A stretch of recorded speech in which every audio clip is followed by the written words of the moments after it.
రాష్ట్ర బీజేపీ యొక్క రథసారథిగా నియామకమైన తర్వాత మొదటిసారిగా పాలమూరు జిల్లాకు విచ్చేసినటువంటి తెలంగాణ భారతీయ జనతా పార్టీ రాష్ట్ర అధ్యక్షులుగా శ్రీ రామచంద్రరావు గారికి మన మాజీ జిల్లాలో మనకు శాసనమండలి సభ్యులు కూడా పనిచేసినారు. వారికి హృదయపూర్వకంగా మహబూబ్నగర్ జిల్లా పాలమూరు జిల్లా పార్టీ కార్యకర్తలందరి తరఫున నేను స్వాగతం తెలియజేస్తా ఉన్నాను.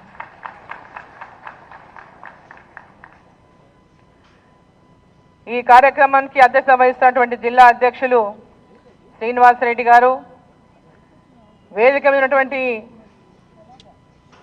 పెద్దలందరికీ పేరు పేరున, ఎందుకంటే పేర్లు తీసుకొని ఇప్పటికి ఆలస్యమైంది, ఇంకా నారాయణపేట కార్యక్రమంలో పోయేది ఉంది, తర్వాత అధ్యక్షుల వరకు మాట్లాడుకున్న సమయం ఇవ్వాలి కాబట్టి నేను పేర్లతో సమయాన్ని వృధా చేయదలుచుకోలేదు. పేర్లు తీసుకొని వేదిక మీద ఉన్నటువంటి అందరికీ కూడా వేదిక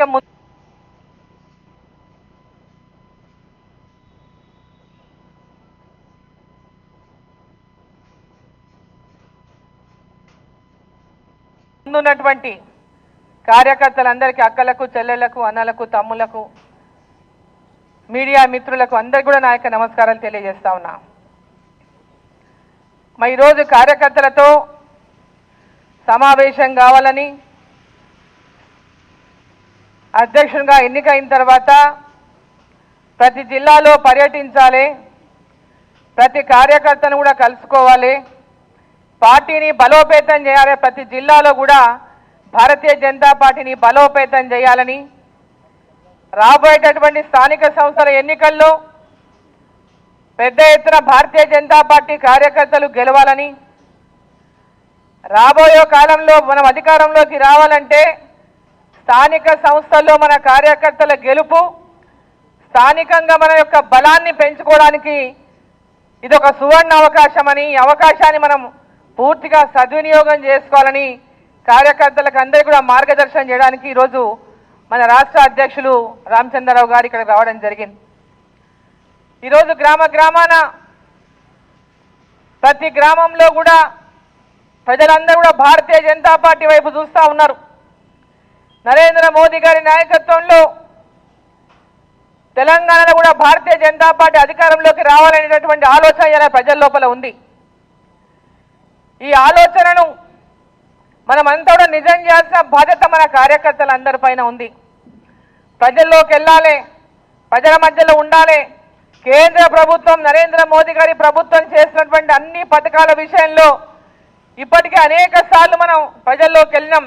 ఇంటింటికి వెళ్ళాల్సినటువంటి అవసరం ఉన్నది. స్థానిక సంస్థల ఎన్నికల సందర్భంగా ప్రతి కార్యకర్త ఇంటింటికి కూడా వెళ్ళి కేంద్ర ప్రభుత్వం ద్వారా మనం పొందుతున్నటువంటి అన్ని అభివృద్ధి కార్యక్రమాలు, ప్రతి ఒక్కరికి ఫ్రీగా అందిస్తున్నటువంటి రేషన్ బియ్యమే కానీ, రైతులకు అందిస్తున్నటువంటి కిసాన్ సమ్మాన్ నిధి కింద అందిస్తున్నటువంటి 6,000 రూపాయల రైతుల సహకారమే కానీ, అదేవిధంగా రైతులకు సబ్సిడీ కింద అందిస్తున్నటువంటి ఎరువులే కానీ, ఒక్కొక్క ఎకరాకి ఒక్కొక్క రైతుకు 20,000 పైన ఈరోజు లబ్ధి కేంద్ర ప్రభుత్వం చేస్తున్న విషయాన్ని ప్రతి రైతు కూడా తెలిపాల్సినటువంటి అవసరం మన పైన ఉంది, మన బాధ్యతగా ఉంది. అదేవిధంగా అంగన్వాడీ స్కూళ్ళలో పిల్లలకు పెట్టే పౌష్టికాహారం కానీ, బాలింతలకు పెట్టేటటువంటి పౌష్టికాహారం కానీ, గర్భిణీలకు పెట్టేటటువంటి పౌష్టికాహారం కానీ, ఇవన్నీ కూడా కేంద్ర ప్రభుత్వం ద్వారానే ఆ యొక్క అంగన్వాడీలకు పౌష్టికాహారాన్ని అందజేస్తున్నటువంటి విషయాన్ని కూడా ప్రతి ఒక్కరికి తెలిపాల్సినటువంటి అవసరం ఉన్నది. అట్లనే స్కూళ్ళలో మిడ్ డే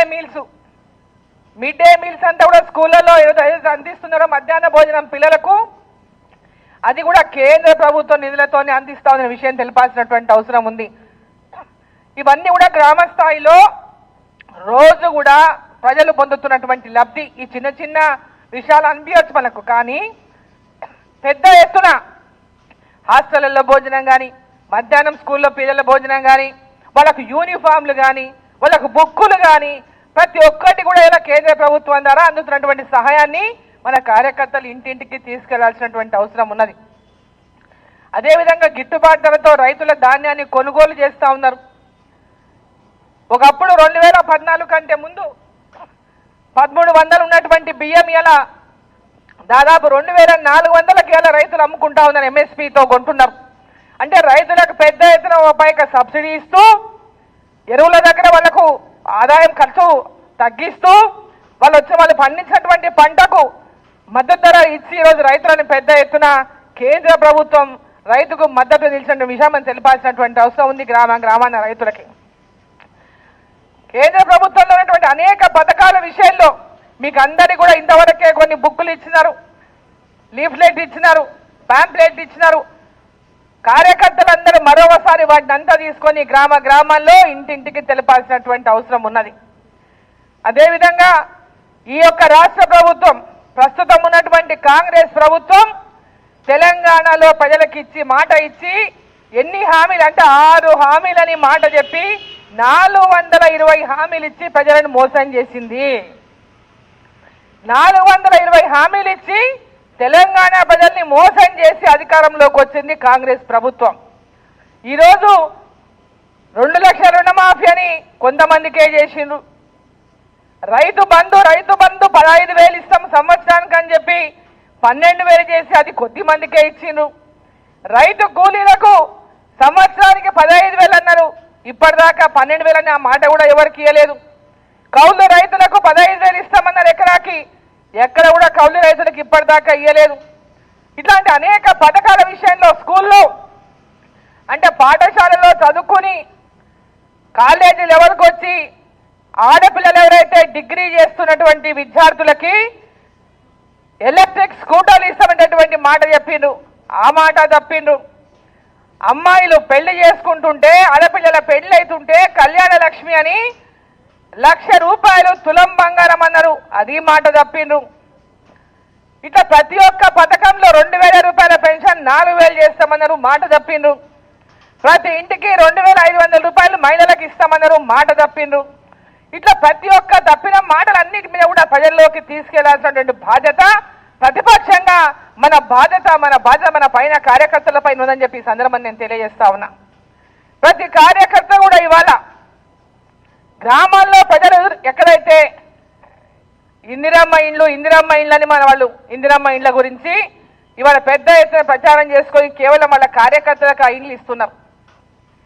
ఎక్కడైతే పేదవాళ్ళు నిజంగా అర్హులు ఉండి వాళ్ళకి ఇల్లు రాలేదో అటువంటి ఇండ్లు అర్హత ఉండి రాని వాళ్ళ విషయంలో మనం పోరాటం చేసి ధర్నాలు మండల స్థాయిలో కానీ జిల్లాల స్థాయిలో కానీ ధర్నాలు కూడా మనం తయారు కావాల్సినటువంటి అవసరం ఉందని చెప్పి సందర్భం నేను తెలియజేస్తా ఉన్నా.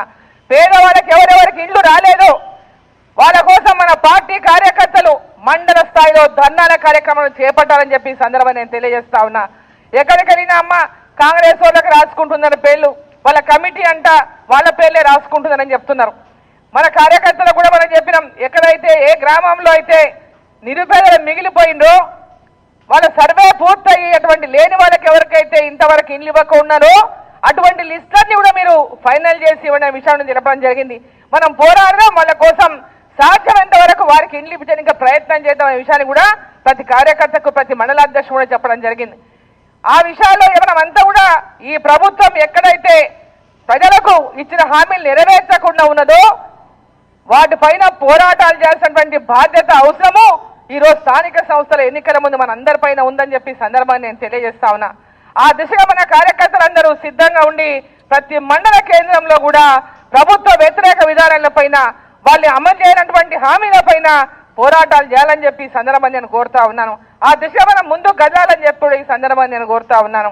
అదే కాకుండా ఇవాళ మన జిల్లా అభివృద్ధి విషయానికి వస్తే, సాగునీటి ప్రాజెక్టుల విషయానికి వస్తే మన జిల్లాలో పాలమూరు రంగారెడ్డి, ముఖ్యంగా ఈ పాలమూరు పార్లమెంటులో పాలమూరు రంగారెడ్డి ప్రాజెక్టు జూరాల దగ్గర నుంచి నీళ్లు తీసుకొని కనుక చేసుంటే ఈ పాటికి మహబూబ్ నగర్ పార్లమెంట్లోని అన్ని నియోజకవర్గాల్లో సాగునీరు అంది ఉండేది రైతులకి. అప్పుడున్నటువంటి టీఆర్ఎస్ ప్రభుత్వం జురాలం నుంచి కాకుండా తీసుకుపోయి శ్రీశైలం బ్యాక్ వాటర్లో నార్లాపూర్ దగ్గర నీళ్లు తీసుకొని ఇంకా పెట్టడం వల్ల ఈరోజు ఆ నీళ్లు మనకు రానటువంటి దుస్థితి ఏర్పడింది. పాలమూరు రంగారెడ్డి పేరు మాత్రమే పాలమూరు రంగారెడ్డి.